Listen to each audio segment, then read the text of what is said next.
buenos días. Dios los bendiga. Qué bueno una vez reencontrarnos una vez más. Y bueno, ahora 15 días estuvimos compartiendo este tema que nos atañe, es el estudio acerca del Evangelio del Reino. Hoy quiero compartir la naturaleza de ese reino. En nuestro estudio anterior, pues notamos cómo la proclamación del reino de Dios no era como algunos dicen, que es simplemente un énfasis. No es simplemente un énfasis, era la predicación central de nuestro Señor Jesucristo, fue la predicación del apóstol Pablo y la predicación de los apóstoles. Entonces, ciertamente el Evangelio del Reino debería de ser el elemento principal en nuestra predicación actual, en la predicación el día de hoy. Ahora, esto naturalmente nos lleva a realizarnos diferentes preguntas, como ¿qué es el reino de Dios? Entonces, hoy vamos a estar hablando acerca de ello, acerca de la naturaleza del reino, ¿sí? No es un reino literal, es decir, no es un reino físico, es el reino, también es un reino presente, pero a la vez es un reino futuro, ¿sí? ¿Este reino es presente o es futuro? Pues quiero decirles que es ambas cosas. Ahora, ¿qué relación hay entre la iglesia y el reino? Es otra pregunta que usted y yo debemos hacernos. Y las respuestas a estas preguntas nos ayudarán a comprender de una manera más amplia y cabal este evangelio, el evangelio del reino, la predicación central de nuestro Señor Jesucristo y de los apóstoles. Ahora, nosotros vamos el día de hoy a tratar de comprender claramente la naturaleza de este reino como fue enseñada por nuestro Señor Jesucristo y por los apóstoles. Entonces, como primera medida vamos a ver que este reino es espiritual y no físico. ¿Sí? La enseñanza de nuestro Señor Jesús en sus propias palabras, vamos a Marcos.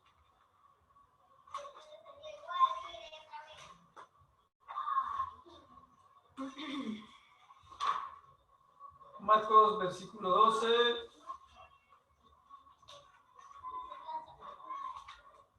Capítulo 12. Y vamos a leer desde el 28. Dice, acercándose uno de los escribas que los había oído disputar y sabía que les había respondido bien, le preguntó, ¿cuál es el primer mandamiento de todos? Jesús le respondió, el primer mandamiento de todos es, oye Israel, el Señor nuestro Dios, el Señor uno es. Y amarás al Señor tu Dios con todo tu corazón, con toda tu alma y con toda tu mente y con todas tus fuerzas. Este es el principal mandamiento. Y el segundo es semejante, amarás a tu prójimo como a ti mismo. No hay otro mandamiento mayor que estos. Entonces el escriba le dijo, bien maestro, de verdad has dicho que uno es Dios y no hay otro fuera de él. Y el amarle con todo el corazón, con todo el entendimiento, con toda el alma y con todas las fuerzas y amar al prójimo como uno mismo es más que todos los holocaustos y sacrificios.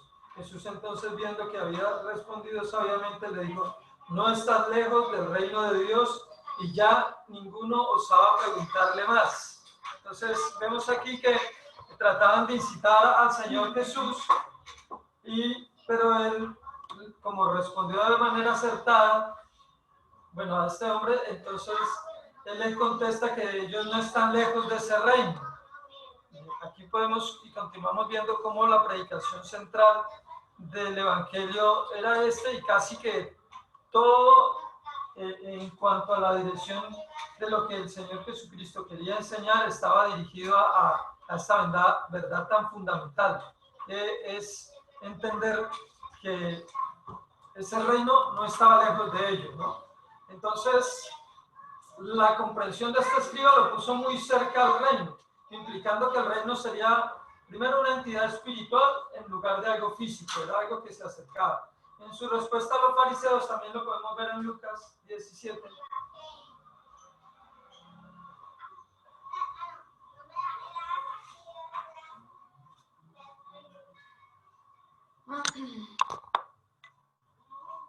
Lucas 17, 20 al 21, dice así también.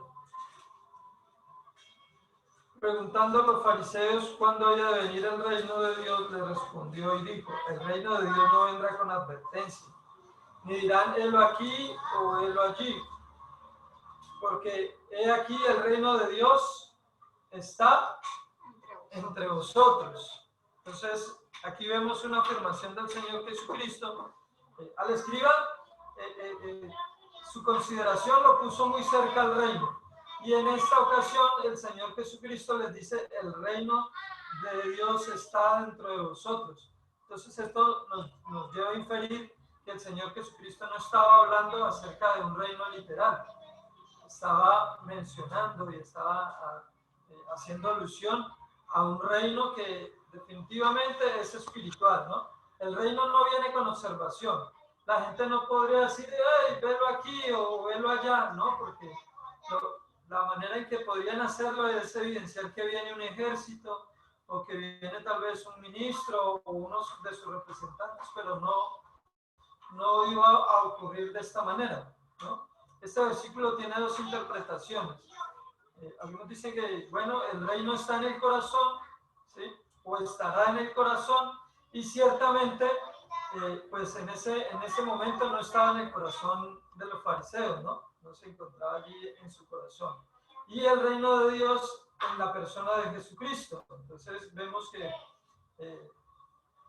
estas son las dos implicaciones acerca de este reino, y el reino de Dios en la persona de Jesucristo no es otra cosa que hablar del gobierno o reino de Dios que estará en las personas que le reciban o que le hagan su Señor, que lo acepten, que decidan aceptar su señorío. Entonces, a partir de ese momento, su reino estará en aquellas personas que han tomado la decisión de obedecerle. Por eso nosotros un día tomamos esa decisión consciente de nuestra naturaleza pecaminosa y de que estábamos apartados del amor y de la misericordia de Dios, porque entendimos claramente lo que nos decía la palabra, que todo, por cuanto todos pecaron, están destituidos de la gloria de Dios. Pero la palabra también nos enseñó un gran pero, ¿no? Pero la dádiva de Dios nos fue expuesta a nosotros a través de su Hijo Jesús para perdón de nuestros pecados, y decidimos entonces aceptar el señorío de Jesús para el perdón de nuestros pecados. Pero eso implica aceptar su voluntad, y aceptar su voluntad no es otra cosa más que aceptar su gobierno. Amén. Entonces, el gobierno o el reino de Dios estará en nuestros corazones, pero ese milagro solo ocurre cuando las personas toman la decisión de obedecer al Evangelio, ¿no? Ahora, cualquiera de las dos interpretaciones sugiere una regla espiritual en lugar que nos indica claramente que no es un lugar físico, sino que definitivamente nos está mencionando o nos está haciendo mención acerca de un reino espiritual. Ahora, tal vez esto muchos de nosotros ya lo sabemos y ya lo damos por entendido, pero nosotros tenemos constantemente que estar, así como el tambor, haciendo resonancia de estas verdades, porque en muchas ocasiones pues la mente nos juega una mala pasada, y en caso de que nos encontremos con personas de otras agrupaciones religiosas, y actualmente sí que las hay, y actualmente sí que han surgido una cantidad digámoslo así, de conceptos cerrados y de apostasía, que si usted no tiene claro este entendimiento de que el reino no es algo físico, sino que es algo espiritual, nosotros podemos en un momento dado, pues, como se dice de manera popular, meter la pata, ¿no? Entonces, el Señor Jesucristo también confirma de que su reino no es físico cuando le responde a Poncio Pilato, en Juan 18:36, dice: mi reino no es de este mundo. Sí, su reino no sería un reino terrenal, por lo tanto sus discípulos, como le dicen, no necesitarían propagarse con la fuerza de la espada, ¿no? Aunque eso ocurrió unos siglos después, cuando la iglesia se institucionalizó y la iglesia se convirtió en una monarquía, y empezaron en cierta forma a expandir, no el reino de Dios, ¿no? Porque allá no expandían el reino de Dios, sino que lo que hacían allí era expandir, primero que todo, una religión organizada, pero ante todo lo que ellos hacían era lo que ya antes hacían, digámoslo así, las naciones, que era cada vez extender su supremacía y sus dominios sobre otros territorios, pero esta vez lo hacían en nombre de Jesús. Y esto también, hermanos, ha provocado que muchas personas pues quieran, en cierta manera, colocar al Señor Jesucristo y a la religión verdadera, la religión bíblica, como algo absurdo y como simplemente un medio del cual usan los hombres para esclavizar a los hombres. Entonces, de hecho, hay una película que se llama El libro de Eli, se me hizo raro, ¿no? Porque él es cristiano. Ayer, de hecho, escuchaba un discurso de él, de Denzel Washington. Él es el protagonista de esta película, pero en esta película él es un ciego que él tiene que llevar el libro a otro lugar. Y todo el mundo dice, bueno, hay peleas de todo, pero en realidad el libro él lo tenía era acá. Y el libro, y en toda la película decían que quien tuviera el libro dominaba el mundo, y por eso todos querían matar y acabar con todo para obtener el libro, hasta que él logra llegar al destino final, y entonces él empieza a recitar la Biblia, texto por texto, y alguien empieza a escribir. Durante toda la película lo que dieron o quisieron significar era que pues, la religión simplemente es un medio para controlar.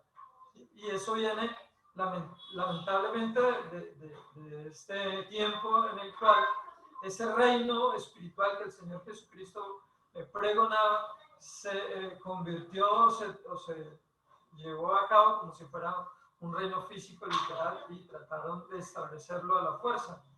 Luego hubo movimientos como los movimientos anabautistas que quisieron restaurar la iglesia y decidieron ser cristianos que no pertenecían a ningún tipo de denominación, ni siquiera en ese entonces las iglesias eran nacionales, a una iglesia nacional, pero aún dentro de ellos surgió un grupo que también quiso establecer un reino que era literal, y eso se generó en una gran masacre. No les voy a decir dónde está porque no lo recuerdo en este momento, pero esto nos permite comprender que lamentablemente por desconocer la naturaleza de este reino, de que no es un reino físico, sino un reino espiritual, los hombres en cierta manera han malversado el evangelio y han hecho que muchos blasfemen acerca de él debido a esta mala enseñanza. Entonces, nosotros estamos en un reino, debemos proclamar ese reino, tenemos que participar en la expansión de ese reino, pero entendamos bien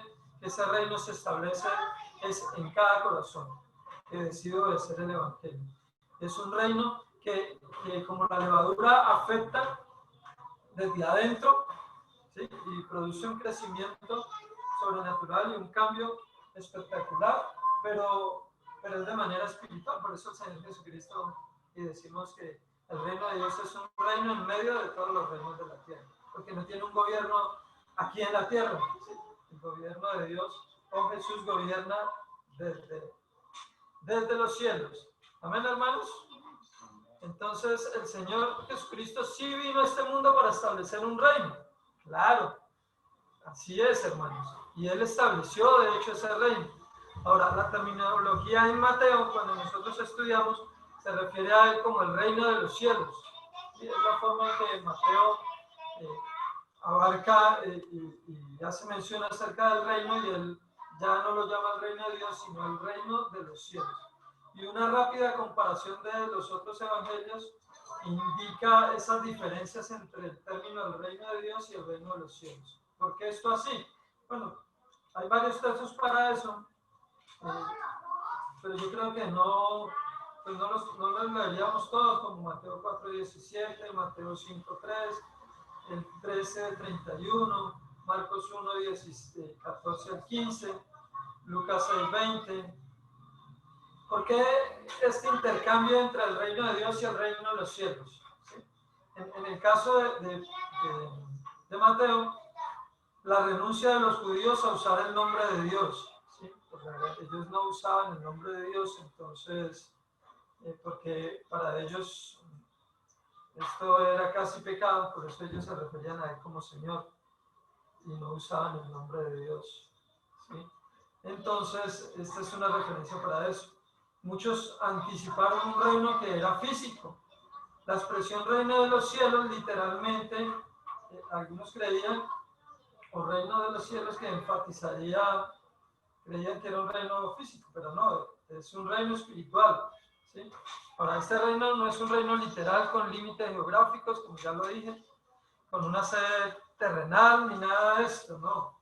Es un reino que emana desde los cielos, hermanos. Entonces, la mejor manera de expresarlo y de expresar este reino es que este es el reinado de Dios a través de su Hijo Jesús, ¿sí?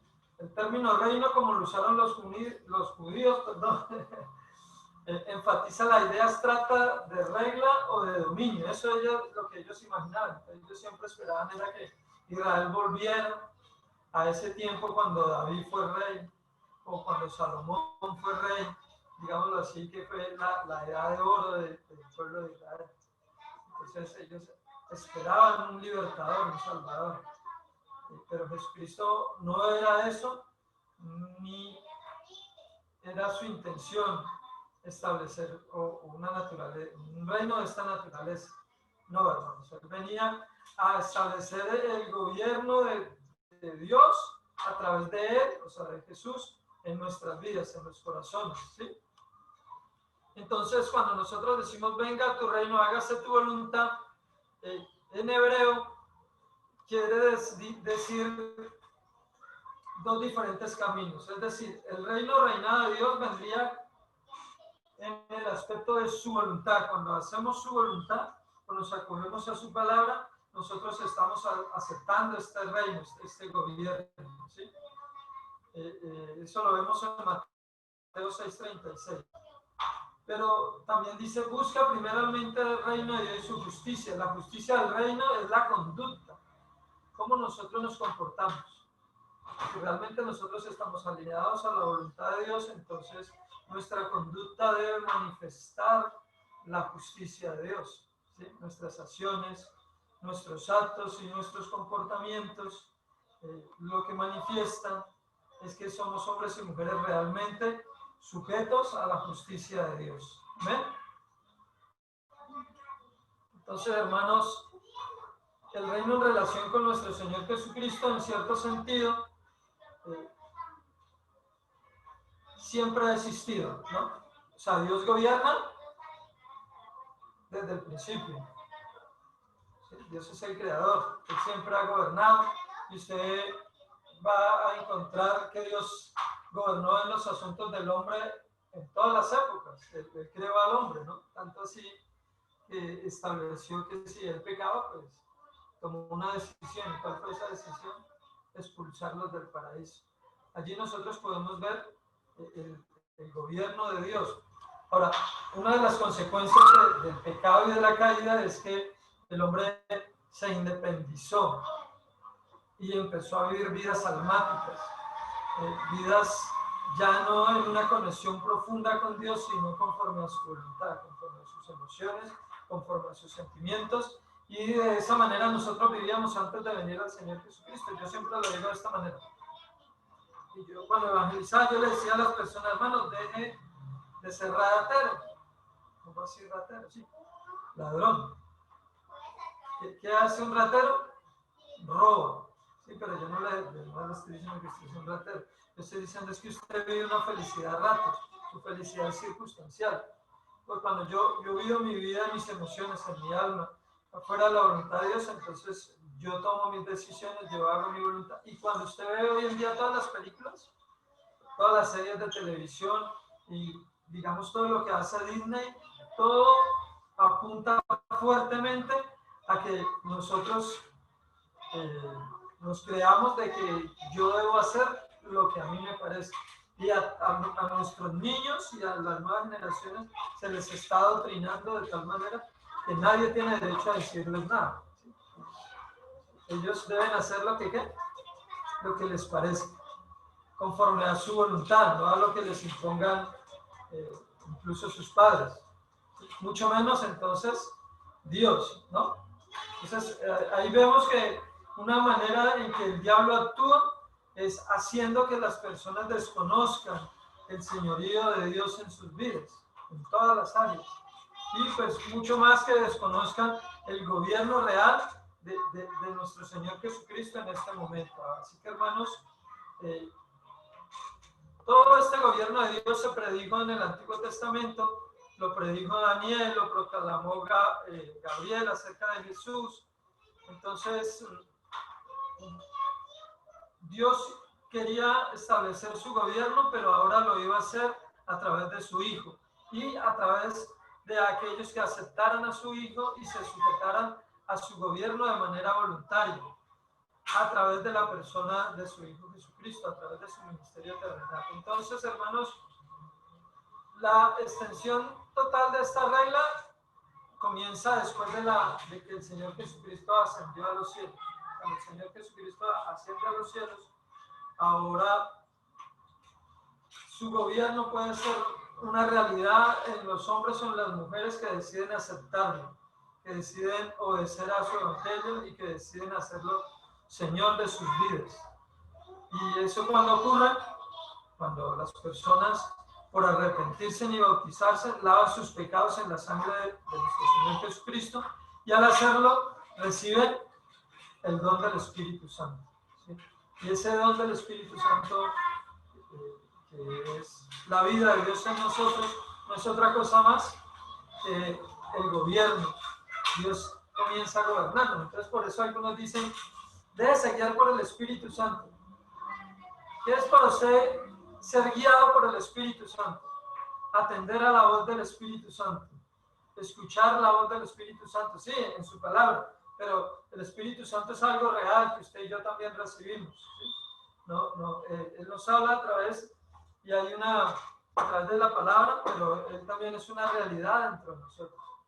No es otra cosa más, hermanos, que ese gobierno de Dios, Dios tratando de guiarnos y dirigirnos a su voluntad.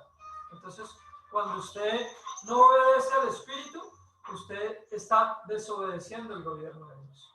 Usted está desobedeciendo la voluntad de Dios por hacer su propia voluntad. Y por eso en Romanos 8 nosotros vamos a encontrar al apóstol Pablo hablando acerca de esto, de los que viven en el Espíritu, de los que son guiados por el Espíritu y de los que deciden vivir siendo cristianos, habiendo obedecido el Evangelio de manera carnal, no obedeciendo la voz de Dios. Entonces, hermanos, la invitación es a que entendamos, primero, que este reino es real, que tiene, y bueno, lo vamos a desarrollar en los otros temas, un aspecto que es presente y un aspecto que es futuro. Pero ahorita usted y yo estamos en un reino literal, real, donde el Señor Jesucristo gobierna y lo hace a través de su Espíritu Santo desde nuestro interior. Así que, hermanos, usted y yo debemos de sujetarnos a este señorío, a este gobierno, aceptar este gobierno, pero también estar dispuestos a involucrarnos en la expansión de este reino, en que otras personas escuchen la proclamación del Evangelio para que puedan tomar la decisión de recibir al Señor y hacerlo el Dios de sus vidas. Amén. Entonces, yo sé que van a haber muchas más preguntas sobre el reino, especialmente con respecto a su establecimiento, si está establecido o no, pues ya le dije, lo vamos a ver más adelante, pero confío en que ya hoy quede claramente establecido el hecho de que el reino de Dios, que fue proclamado por Jesús y sus apóstoles, es un reino espiritual y no un reino físico, ¿sí? Entonces, el gobierno de Dios manifestado a través de la persona de nuestro Señor Jesucristo, de nuestro Rey y Señor. Entonces, para terminar, es bueno que cada uno de nosotros se haga la pregunta, ¿está realmente el reino de Dios en mi vida? ¿Estoy viviendo verdaderamente sujeto al reino de Dios? ¿O estamos alejados de este gobierno? ¿Realmente el Señor está gobernando su vida? ¿Sí nos está gobernando el Señor? Nuestra disposición, hermanos, a someternos a la voluntad de Dios, tal como la enseñó nuestro Señor Jesucristo, puede ayudarnos a dar respuesta a esto. Si yo realmente estoy aceptando la voluntad de nuestro Señor a través de su palabra, pues la respuesta va a ser positiva, ¿no? El Señor Jesucristo lo dijo, termino con eso, Mateo 7:21, no todo el que me dice Señor, Señor entrará en el reino de los cielos, sino el que hace la voluntad de mi Padre que está en los cielos. ¿Estamos, hermanos, haciendo la voluntad del Padre? Esa es la pregunta que hoy debemos hacernos y en la cual les pido que meditemos durante toda esta semana y siempre, hermanos. ¿Estamos haciendo la voluntad de nuestro Dios? ¿Estamos aceptando realmente su señoría? Amén. Dios los bendiga.